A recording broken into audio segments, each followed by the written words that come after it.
Shalom Bapak Ibu Saudara semua yang dikasihi Tuhan. Shalom. Saya percaya Bapak Ibu Saudara dimanapun berada, saya percaya dalam keadaan yang baik, keadaan dijagai oleh Tuhan, dipelihara oleh Tuhan. Yuk kita siapkan hati kita mau masuk dalam ibadah. Mari kita berdoa. Bapa dalam surga, siapkanlah hati kami, pikiran kami, supaya tertuju padamu, fokus kepada Engkau Tuhan. Ini kami Tuhan, mau meninggikan memuji nama-Mu. Haleluya, haleluya. Mari kita sama-sama katakan, ya Tuhanku, aku hendak bernyanyi bagimu selama ku hidup. Ya Allahku, aku hendak bermazmur bagimu selagi ku ada. Inilah yang ku renungkan setiap waktu, nyanyian pujian dan pengagungan kepadamu.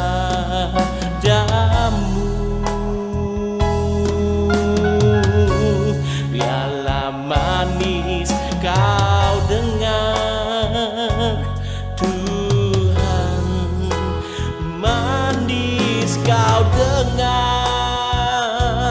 Tuhan, dan hatiku bersuka karenamu. Sama-sama kita katakan lagi, ya Tuhanku, aku hendak bernyanyi bagimu selama ku hidup. Ya Allahku,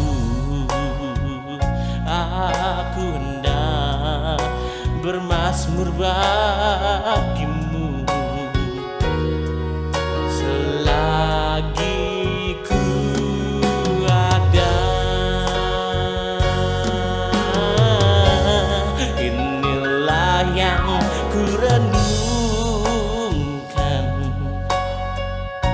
setiap waktu, nyanyian pujian dan pengagungan kepadamu.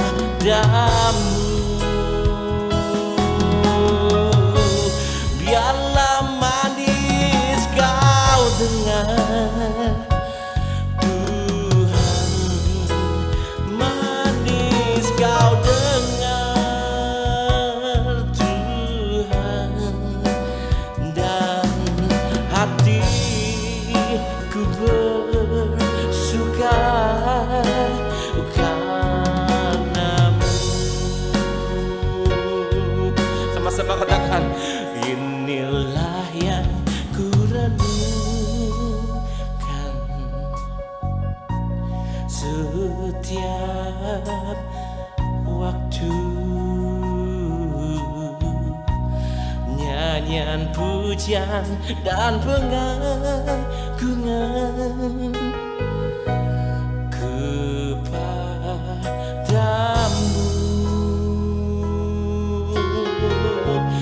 Biarlah manis kau dengar, oh Tuhan, manis kau dengar Tuhan, dan hatiku bersuka karenamu. Inilah yang ku renungkan setiap waktu. Nyanyian pujian dan pengagungan kepadamu.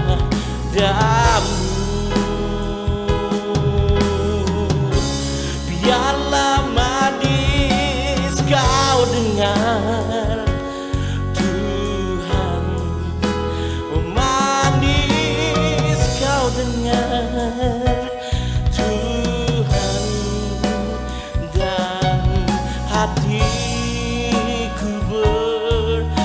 bersuka karenamu.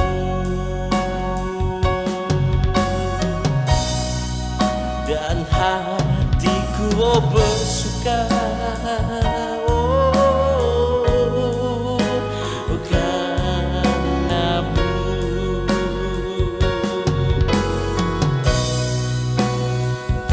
Dan hatiku bersuka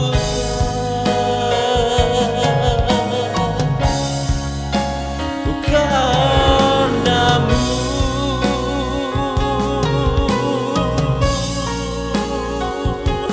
Terima kasih Tuhan Yesus. Oh ya bila kami merenungkan Tuhan setiap waktu untuk memuji menyembah nama-Mu, ini kami Tuhan, kami mulai ibadah ini dalam nama Yesus. Haleluya. Amin. Mari sidang Jumat sekalian, untuk kita bersatu hati, kita akan masuk ke dalam doa syafaat. Ralaba syakara labaya shikina makara labaya. Tuhan, kami berterima kasih buat segala penyertaan dan lawatan-Mu. Kami sehati berdoa untuk gembala pembina kami, Pendeta Insinyur Niko dan keluarga. Berikan kesehatan dan kekuatan-Mu serta pengurapan-Mu Bapa. Dan juga keempat wakilnya, berikan mereka kesehatian. Kami juga berdoa Tuhan untuk gembala CK4, Bapak Pendeta Welera Kauntu, beserta wakil-wakilnya, beserta semua gembala dan jemaat di CK4. Kiranya Engkau senantiasa mengurapi dan memakai mereka dengan luar biasa. Dan juga kami berdoa secara khusus untuk gembala kami, Bapak Pendeta Immanuel Setopo dan Ibu Helen, serta anaknya Andi dan Debbie, dan cucunya Abigail. Tuhan pakai menjadi teladan dan berkat buat bagi banyak orang. Kami juga berdoa untuk wakil gembala kami, Bapak Wisnu dan Bu Susi, beserta anaknya Adit. Tuhan Kau lindungi dan Tuhan berkati keluarga ini. Kami juga berdoa Tuhan untuk bangsa dan negara kami Indonesia. Kami nyatakan damailah Indonesiaku, damailah Indonesiaku. Virus corona akan segera selesai dari bangsa kami. Ekonomi Indonesia akan bangkit. Kami berdoa secara khusus untuk presiden kami dan wakil presiden kami. Kiranya Tuhan berikan hikmat dan pengetahuan dari Bapa Tuhan. Dan mereka Tuhan boleh memimpin bangsa ini dengan takut akan Tuhan, dengan bijaksana, beserta juga dengan jajaran kementerian, DPR, MPR, TNI, Polri Tuhan. Biarlah mereka boleh bekerja dengan sehati Bapa. Kami juga berdoa untuk GBI, COG, ORU, WIA dan juga EPT Bapa. Biarlah Engkau memakai lembaga-lembaga ini menjadi saluran berkat dan alat-Mu untuk menangkan jiwa. Kami percaya Bapa, Pentakosta ketiga dimulai dari Indonesia sampai ke bangsa-bangsa, dari timur ke barat, dan akan kembali ke Yerusalem Bapa. Kami berdoa untuk generasi Yeremia juga. Biarlah generasi Yeremia ini boleh bangkit Tuhan. Mereka Tuhan boleh bergerak Tuhan. Segenap hati mereka cinta mati-matian kepada Tuhan, yang hidup dalam kekudusan serta berjalan dengan kebenaran firman Tuhan. Dan juga kami juga menyerahkan jemaat IGB Home. Bapa, Kau berikan Tuhan berkat kepada mereka Tuhan. Tuhan sembuhkan yang sakit, Engkau kuatkan yang lemah, hibur yang susah. Dan setiap masalah Tuhan, Engkau yang beri jalan keluar. Biarlah setiap jemaat kami Tuhan boleh terus hidup Tuhan dengan taat dan setia. Dan mereka Tuhan boleh menyambut kedatangan-Mu Tuhan Yesus. Maranatha Tuhan Yesus. Dalam nama Tuhan Yesus kami berdoa dan mengucap syukur. Haleluya. Amin.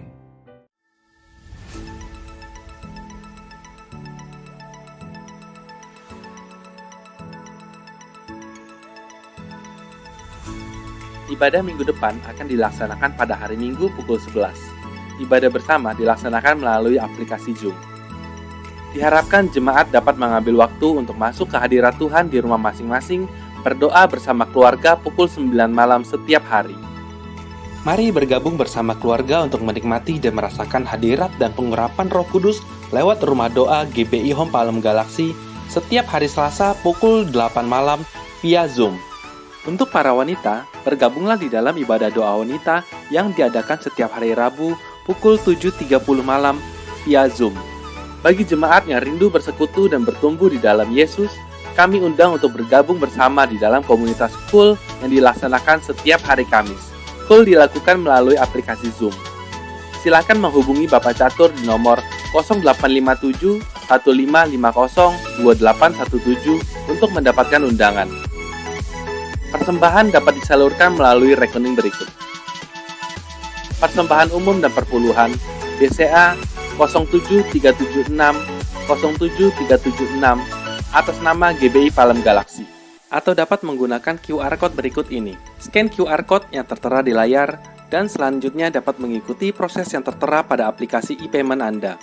Persembahan misi dan diakonia BCA 073 073 6789 atas nama GBI Palem Galaksi. Pembangunan Rumah Tuhan BCA 07305 07305 atas nama GBI Palem Galaksi. Kami GBI Home mengucapkan terima kasih bagi Bapak Ibu yang sudah mentransfer persembahan ke rekening GBI Home. Tuhan memberkati saudara dengan berlimpah-limpah. Demikian pengumuman yang dapat kami sampaikan. Tuhan Yesus memberkati. Haleluya, masih semangat nyembah Tuhan? Masih semangat? Siapa yang percaya kasih Allah itu gak pernah berkesudahan dalam hidup kita? Coba lambaikan tangan, katakan wuuu, yeay. Haleluya.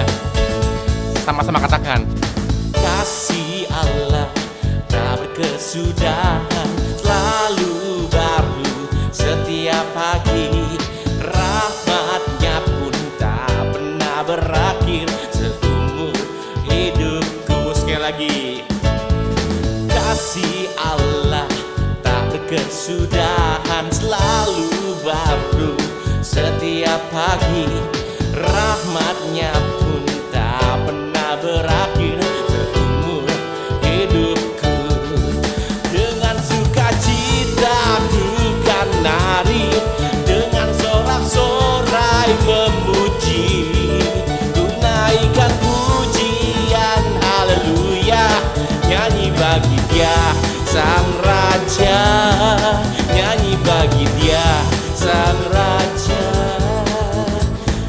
Kasih Allah tak berkesudahan, selalu baru setiap pagi.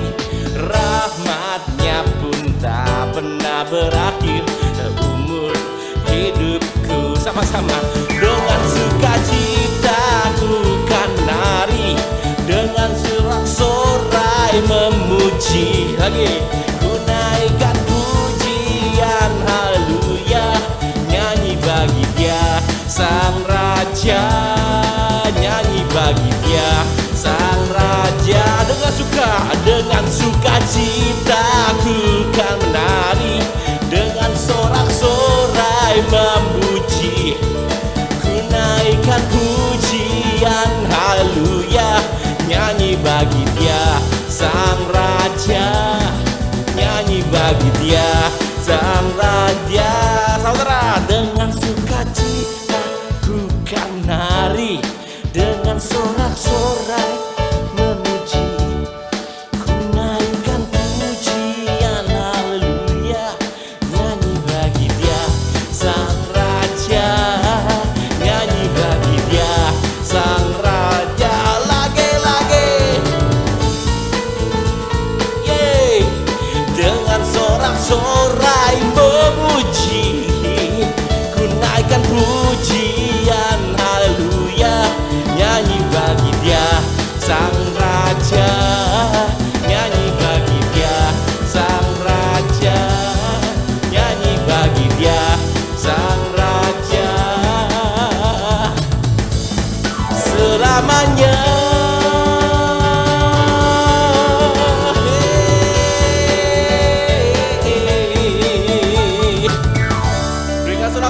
Tuhan kita. Haleluya. Puji nama Tuhan, tiba saatnya kita semua untuk mendengarkan firman Tuhan. Kita siapkan hati kita, kita bersatu dalam doa.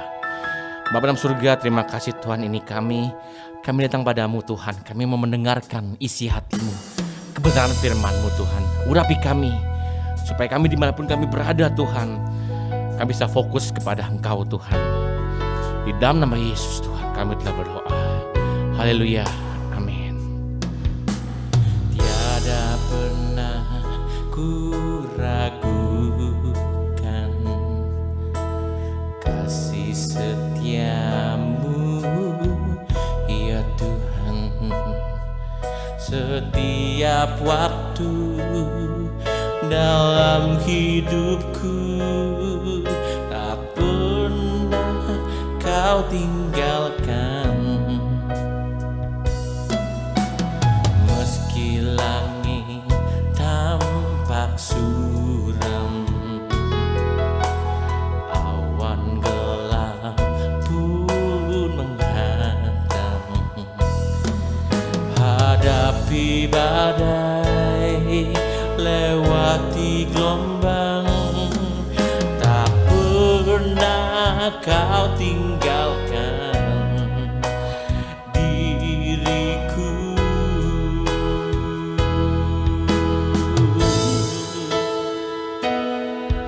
Walau 1000 rebah di sisiku,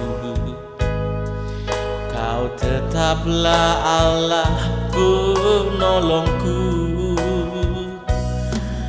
Walau 10.000 rebah di kananku, takkan ku goyah, sebab Yesus sertaku. Sama-sama katakan dengan iman. Meski langit tampak suram, awan gelap pun menghadang. Hadapi badai, lewati gelombang, tak pernah kau tinggalkan, oh diriku.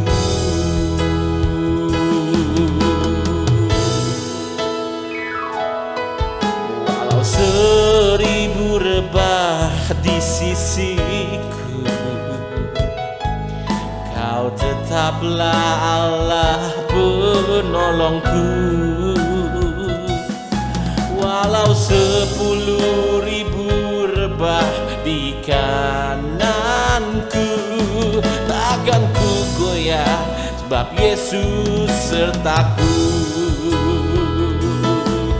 Walau 1000 rebah di sisiku, kau tetaplah Allah penolongku.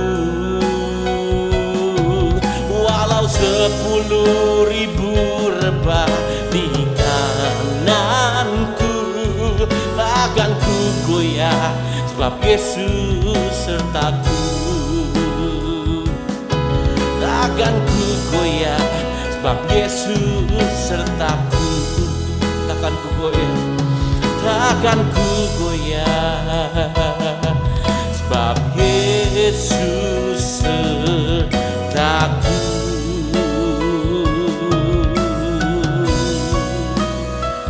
Haleluya. Kami siap Tuhan, kami siap untuk mendengarkan firman-Mu di dalam nama Yesus. Haleluya, amin. Shalom, puji Tuhan, hari ini kita bisa masuk di awal tahun 2022, adalah tahun paradigma baru. Semua kalau kita bisa sehat, kuat, dan kita bisa makan, minum, dan semua dicukupkan Tuhan, itu semua karena anugerah Tuhan. Nggak bisa lain kita katakan, itu karena kasih karunia Tuhan. Hari ini saya mengajak saudara kita belajar daripada Petrus, di mana paradigma baru itu muncul dalam hidup Petrus, Tuhan mengubahnya. Petrus adalah anak daripada Yunus, juga disebut dengan Yohanes, yang lahir di daerah Bethsaida, Galilea. Awal mula namanya adalah Simon atau Simeon bin Yunus. Namun Tuhan Yesus mengganti namanya menjadi Kefas atau Petrus, artinya batu karang. Sebagaimana ditulis dalam Yohanes pasal 1 ayat 42. Yesus memandang siapa? Simon, dan berkata, "Engkau Simon, anak Yohanes, engkau akan dinamakan Kefas," artinya Petrus. Jadi Yesus sebelumnya sudah melihat jauh ke depan. Kalau Yesus bertemu dengan saudara dan saya, dia melihatnya bukan siapa engkau, tapi dia melihat jauh ke depan dalam dasar hatimu. "Aku akan mendirikan gerejaku," kata Yesus. Sebagaimana ditulis di dalam Matius 16 ayat 18. "Dan aku pun berkata kepadamu, engkau adalah Petrus, dan di atas batu karang ini aku akan mendirikan jemaatku, dan alam maut tidak akan menguasainya. Kepadamu akan kuberikan kunci kerajaan sorga. Apa yang kau ikat di dunia ini akan terikat di sorga, dan apa yang kau lepaskan di dunia ini akan terlepas di sorga." Dari pembacaan Alkitab, saudara, kita temukan bahwa Petrus ini digambarkan sebagai orang yang perasaannya mudah berubah-ubah, mudah meledak, mudah eksplosif dalam arti kata positif ataupun negatif.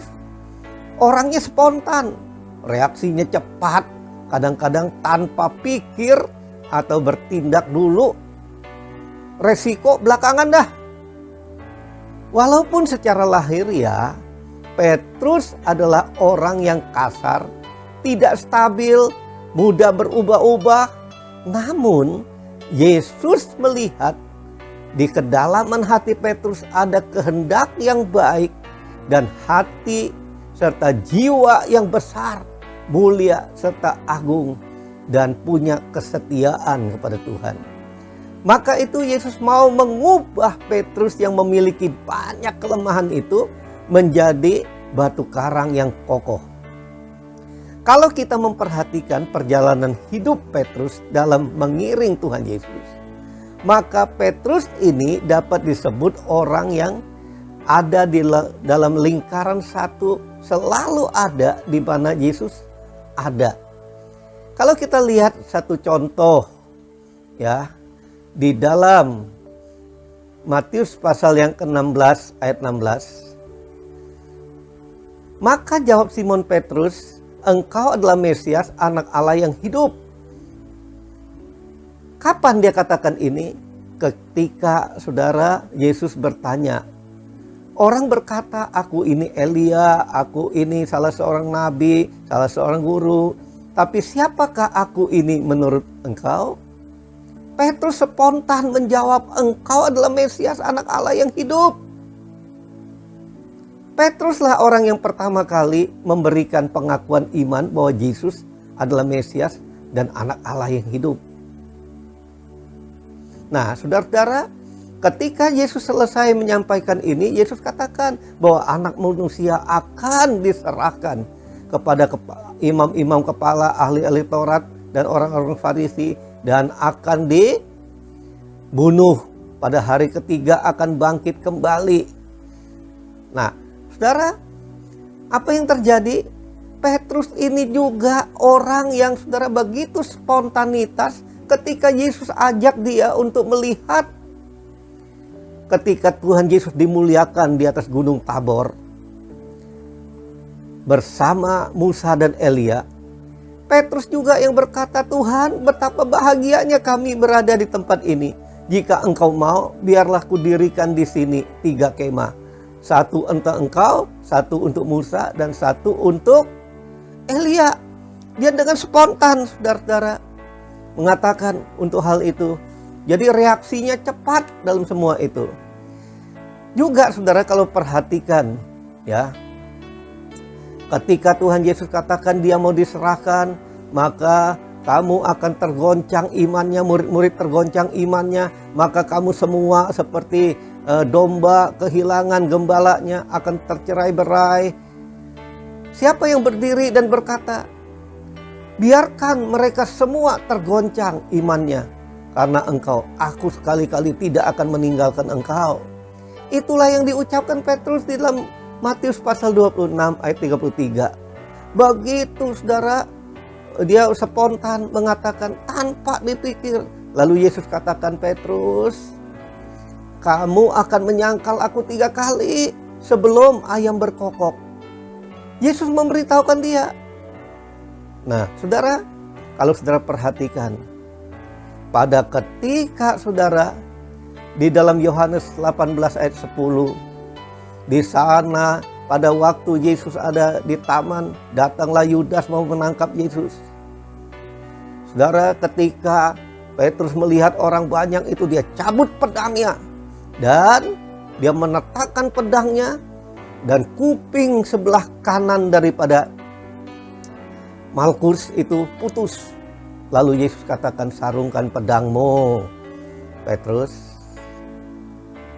Sarungkan pedangmu. Nah, ketika itu saudara, kita lihat Petrus ingin seolah-olah membantu Yesus untuk menyelesaikan masalah secara spontan. Dia mau membuktikan bahwa dia adalah orang yang berkata bahwa aku tidak pernah meninggalkan engkau. Dia mau membela Yesus. Tapi apa yang jadi kalau saudara lihat Matius pasal 26 ayat 74 sampai 75 mencatat, maka mulailah Petrus mengutuk dan bersumpah, aku tidak pernah kenal orang ini. Dan pada saat itu berkokoklah ayam. Maka teringatlah Petrus akan apa yang dikatakan Yesus kepadanya, sebelum ayam berkokok, engkau telah menyangkal aku 3 kali. Lalu ia pergi keluar dan menangis dan sedihnya. Saudara lihat apa yang dia lakukan spontan, tapi dia juga menyangkal Tuhan. Nah, lalu saudara, bukan hanya sampai di situ. Ketika Yesus, saudara, mengajak dia untuk berdoa di Taman Getsemani, Petrus bersama Yohanes dan Yakobus sama-sama mereka ke sana. Apa yang terjadi? Ketika mereka sedang berdoa, Petrus dan murid-murid ini ketiduran, saudara.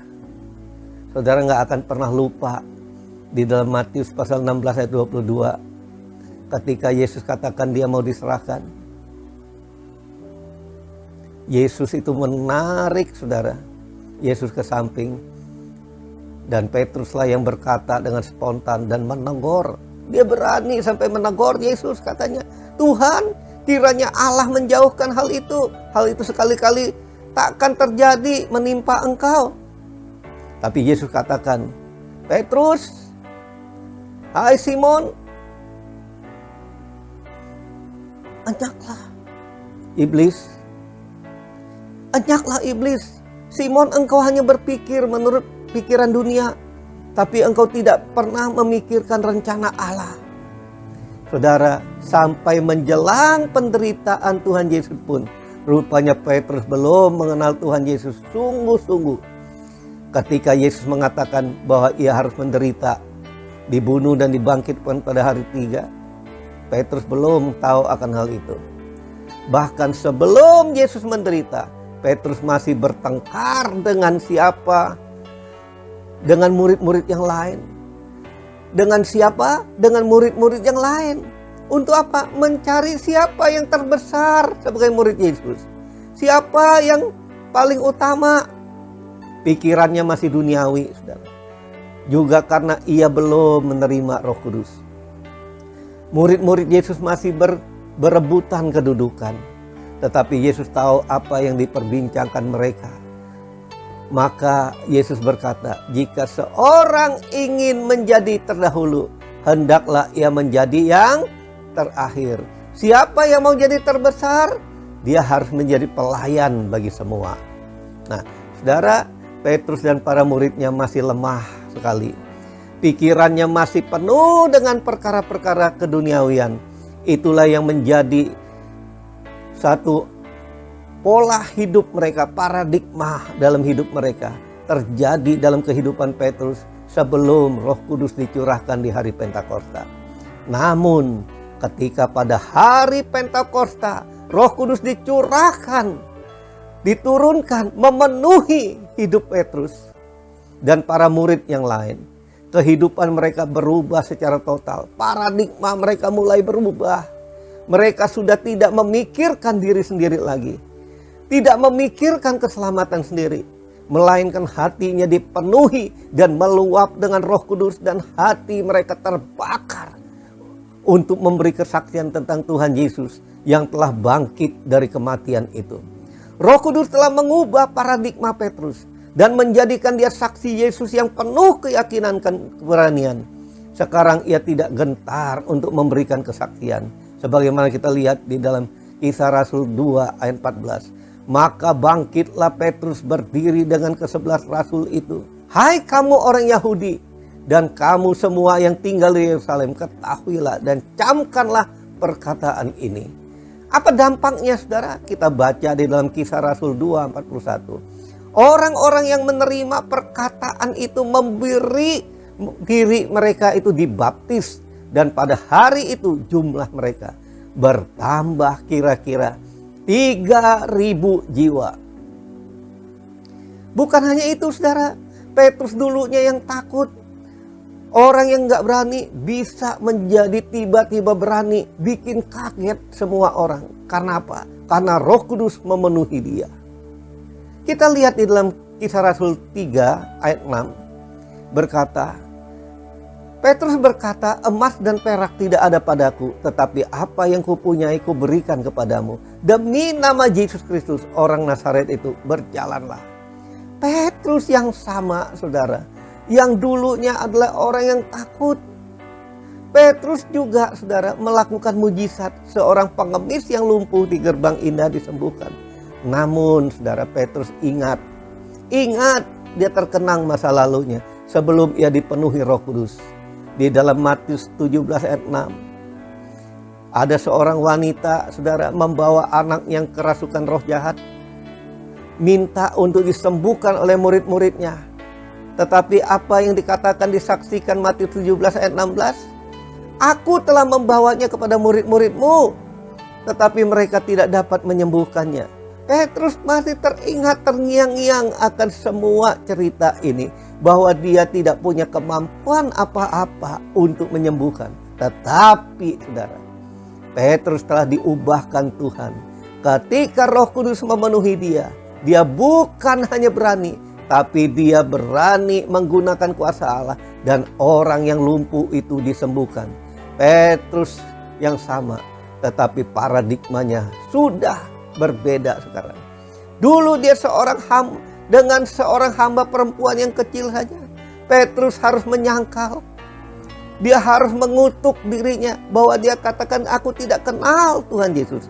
Namun sekarang setelah Roh Kudus mengurapi dia menjadi berani, dahsyat. Di dalam Kisah Rasul 4 ayat 10 sampai selanjutnya, maka jawab Petrus yang penuh dengan Roh Kudus itu, hai pemimpin-pemimpin umat dan tua-tua, jika kami sekarang harus diperiksa karena suatu kebajikan, karena seorang sakit, dan harus menerangkan dengan kuasa manakah orang itu disembuhkan, maka ketahuilah oleh kamu sekalian dan oleh seluruh umat Israel, bahwa dalam nama Yesus Kristus yang orang Nazaret yang telah kamu salibkan, tetapi yang telah dibangkitkan Allah dari antara orang mati, bahwa karena Yesus itulah orang ini berdiri dengan sehat sekarang di depanmu. Bahkan ketika saudara Petrus ini dilarang untuk menceritakan nama Yesus itu oleh imam besar Kayafas, Hanas, ahli Taurat, pemimpin-pemimpin Yahudi dan tua-tua, supaya jangan berbicara, jangan mengajar lagi dalam nama Yesus. Petrus dengan berani menjawab saudara. Di dalam Kisah Rasul 4 ayat 19, dia katakan, silahkan kamu putuskan sendiri manakah yang benar di hadapan Allah, taat kepada kamu atau taat kepada Allah. Sehingga Petrus menjawab di dalam Kisah Rasul 5 ayat 29. Tetapi Petrus dan murid-murid itu menjawab katanya. Apa katanya? Kita harus lebih taat kepada Allah daripada kepada manusia. Apa? Kita harus lebih taat kepada Allah daripada kepada manusia. Dimanapun Petrus melayani Tuhan, Roh Kudus terus bekerja sehingga pelayanannya ditandai banyak mujizat. Orang lumpuh disembuhkan, bahkan Dorcas, saudara, Tabita yang sudah meninggal dibangkitkan kembali dengan doa oleh Petrus. Kisah Rasul 9 ayat 40 berkata, tetapi Petrus menyuruh mereka keluar.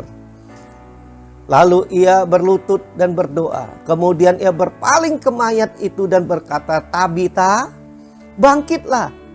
Lalu Tabita membuka matanya dan ketika melihat Petrus, ia bangun lalu duduk. Haleluya, saudara. Katakan sama-sama, haleluya. Terpujilah Tuhan Yesus. Luar biasa Tuhan Yesus. Tiada yang mustahil bagi Tuhan. Ia sanggup memakai siapa saja yang mau berubah. Setiap orang yang mempersilahkan Roh Kudus untuk mengubah paradigma lama menjadi paradigma baru yang supaya dia dapat percaya sungguh-sungguh kepada Tuhan Yesus, dia dapat dipakai oleh Tuhan luar biasa. Yang dulu hidup hanya mementingkan diri sendiri, melayani hanya untuk mencari penghormatan manusia, mengejar, mencari siapa yang terbesar, siapa yang terhormat, hidup mengandalkan kekuatan sendiri, mengedepankan pandangan dunia bukan tujuan Allah.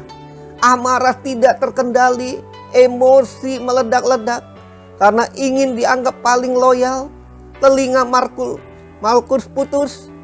Petrus pikir dapat membantu Yesus untuk menyelesaikan masalah, mengikuti kelemahan daging daripada mengikuti keinginan roh. Tidur yang dilakukan harusnya berdoa bersama Yesus. Tapi puji Tuhan, haleluya, puji Tuhan. Ketika Roh Kudus memenuhi Petrus, mengalami satu hal, paradigma lama menjadi berubah. Kisah Rasul 5 ayat 40 menulis dengan jelas. Orang ahli-ahli Taurat dan orang Farisi tua-tua, imam besar itu memanggil rasul-rasul itu lalu menyesah mereka, memukul mereka. Dan melarang mereka untuk mengajar dalam nama Yesus. Ada tekanan keras yang terjadi. Sesudah itu mereka dilepaskan.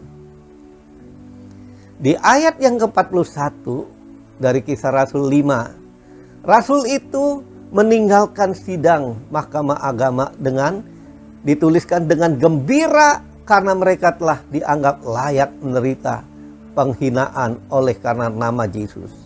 Saudara lihat paradigmanya berubah. Kalau dulu sebelum orang nyerang emosinya meledak-ledak. Tapi ketika Roh Kudus memenuhi mereka, mereka diperlakukan tidak adil. Dibuli sekalipun, mereka diremehkan dan tidak dianggap, malah tidak tahu apa salah mereka. Hanya karena nama Yesus mereka dianiaya dan disesah. Tapi tidak ada apapun perkataan yang keluar dari mulutnya, tidak ada pembelaan. Hanya keluar dari mulutnya mereka bergembira dan mereka telah dianggap layak menderita penghinaan karena nama Yesus. Paradigma baru memenuhi hidup Petrus. Pernyataan Petrus ini membuktikan ketika saudara Roma saat itu adalah pusat seluruh kekaisaran Romawi. Di sana Petrus mempertobatkan banyak orang di kota Roma bertobat. Sehingga saudara timbul penganiayaan yang kejam terhadap orang Kristen dimulai. Jemaat di sana saudara sampai memohon kepada Petrus untuk meninggalkan kota Roma supaya jangan dia ditangkap dan dibunuh. Pergi Petrus, selamatkan dirimu. Sehingga saudara Petrus memang sedang dalam perjalanan meninggalkan Roma. Dia tertarik untuk meninggalkan. Dia takut untuk mati. Namun ia bertemu dengan Yesus di tengah jalan. Menurut cerita tradisi, saudara, dia bertemu dengan Tuhan Yesus. Memang saudara hidup kita ini godaan kedagingan untuk kembali seperti masa lampau tetap masih ada. Walaupun sudah kita dipenuhi Roh Kudus, tapi bedanya setelah diingatkan, saudara, orang yang dipenuhi Roh Kudus itu cepat-cepat bertobat. Tapi orang yang tidak dipimpin Roh Kudus, tidak dipenuhi Roh Kudus, diingat pun diabaikan. Saudara, Petrus berkata kepada Yesus ketika dia bertemu dengan Yesus di tengah jalan itu, Tuhan, ingin kemanakah engkau? Dalam bahasa Latin dikatakan demikian, quo vadis Domine. Lalu Yesus jawab, aku datang untuk disalibkan kedua kali. Artinya dia katakan, aku datang ke kota Roma untuk disalibkan kedua kali. Karena engkau dan semua orang yang berkata, yang tadinya bergembira karena layak mendapat penganiayaan karena nama Yesus, lari. Mendengar ini, saudara, Petrus berbalik dan kembali ke kota Roma. Petrus mengerti bahwa dia harus menderita dan mati bagi Yesus. Menurut tradisi, Petrus mati dengan disalibkan terbalik di kota Roma kala pemerintahan Kaisar Nero. Sebab Petrus menolak disalibkan dengan kepala di atas, karena Petrus merasa tidak layak mati dalam posisi yang sama seperti Yesus. Petrus dan murid-muridnya ini telah mengikuti dan belajar kehidupan Yesus selama 3,5 tahun. Tidak banyak mengubah karakter mereka. Tetapi ketika Roh Kudus memenuhi mereka di hari Pentakosta, maka mereka menjadi luar biasa. Tidak menjadi murid biasa-biasa lagi. Belajar dari pengalaman Petrus, maka perubahan paradigma itu sangat perlu. Perubahan paradigma itu sangat perlu. Bagaimana paradigma itu akan berubah? Semua itu akan terjadi bila kita mempersilahkan Roh Kudus ambil alih seluruh hidup kita. Bukan karena berapa lama kita menjadi orang Kristen. Bukan. Tapi karena Roh Kudus itulah yang dapat mengubah paradigma setiap orang percaya. Godaan, saudara, tetap ada. Menarik kita kembali kepada kekalahan yang lama. Walaupun kita sudah dipenuhi Roh Kudus, itu sebabnya kita perlu dipenuhi Roh Kudus setiap saat. Kita bisa diubah Tuhan menjadi alat Tuhan yang luar biasa dan tidak biasa-biasa lagi oleh Roh Kudus. Maka kita pun bisa diubahkan oleh Tuhan Yesus. Bila kita bersedia menyerahkan hidup kita sepenuhnya dalam pimpinan Roh Kudus. Dan kita bersedia dikendalikan oleh Roh Kudus.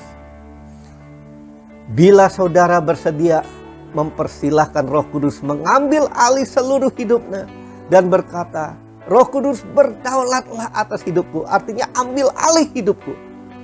Silahkan taruh tangan kirimu di dadamu dan angkat tangan kananmu. Mari kita berdoa. Bapa yang baik, saya sungguh bersyukur atas kasih karunia-Mu. Pada hari ini saya dapat belajar dari teladan Petrus yang Engkau ubahkan paradigmanya menjadi baru. Aku buka hatiku. Tuhan Yesus, ubahlah juga paradigmaku seturut kehendak-Mu. Roh Kudus, ambil alih hidupku. Berdaulatlah atas hidupku. Sehingga tidak ada satu saat pun di dalam hidupku hidup tanpa penuh dengan Roh Kudus. Dalam memasuki tahun 2022 ini Tuhan, aku masuk ke dalam tahun paradigma baru. Biarlah Roh Kudus-Mu terus memenuhi hidupku. Terima kasih Tuhan Yesus. Terima kasih Roh Kudus. Dalam nama Tuhan Yesus. Haleluya. Amin. Amin. Amin. Amin. Amin. Amin. Mari bersama-sama perkatakan iman dalam Mazmur 91. Dalam lindungan Allah. orang yang duduk dalam lindungan yang maha tinggi dan bermalam dalam naungan yang maha kuasa akan berkata kepada Tuhan, tempat pelindunganku dan kubu pertahananku, Allahku yang kupercayai. Sungguh Tuhanlah yang akan melepaskan aku dari jerat penangkap burung, dari penyakit sampar yang busuk. Dengan kepaknya Tuhan akan menundungi aku, di bawah sayapnya aku akan berlindung, kesetiaannya ialah perisai dan pagar tembok. Aku tak usah takut terhadap kedahsyatan malam, terhadap panah yang terbang di waktu siang, terhadap penyakit sampar yang berjalan di dalam gelap, terhadap penyakit menular yang mengamuk di waktu petang. Walau 1.000 orang rebah di sisiku dan 10.000 di sebelah kananku, tetapi itu tidak akan menimpa aku. Aku hanya menontonnya dengan mataku sendiri dan melihat pembalasan terhadap orang-orang fasik. Sebab Tuhan ialah tempat pelindunganku, yang maha tinggi telah kubuat tempat perteduhanku. Malapetaka tidak akan menimpa aku, dan tulah tidak akan mendekat kepada kemahku. Sebab malaikat-malaikatnya akan diperintahkannya kepadaku untuk menjaga aku di segala jalanku. Mereka akan menatang aku di atas tangannya, supaya kakiku jangan terantuk kepada batu. Singa dan ular tedung akan kulangkahi. Aku akan menginjak anak singa dan ular naga. Sungguh hatiku melekat kepada Tuhan, maka Tuhan akan meluputkan aku. Tuhan akan membentengi aku, sebab aku mengenal namanya. Bila aku berseru kepada Tuhan, Tuhan akan menjawab aku. Tuhan akan menyertai aku dalam kesesakan. Tuhan akan meluputkan aku dan memuliakan aku. Dengan panjang umur akan Tuhan kenyangkan aku, dan akan Tuhan perlihatkan kepadaku keselamatan daripadanya. Amin. Mari saya undang jemaat yang dikasihi Tuhan untuk kita bersama-sama memperkatakan apa yang dimaksud dengan Pentakosta ketiga. Pentakosta ketiga adalah pencurahan Roh Kudus yang dahsyat di zaman ini melebihi yang terjadi di Azusa Street. Pentakosta ketiga akan mengakibatkan penuaian jiwa yang terbesar dan yang terakhir sebelum Tuhan Yesus datang kembali.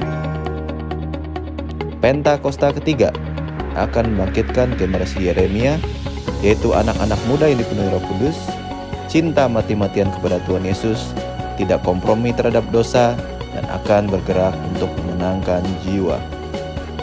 Pentakosta ketiga lahir di Indonesia dan bergerak ke bangsa-bangsa. Gerakan ini dari timur ke barat dan akan kembali ke Yerusalem.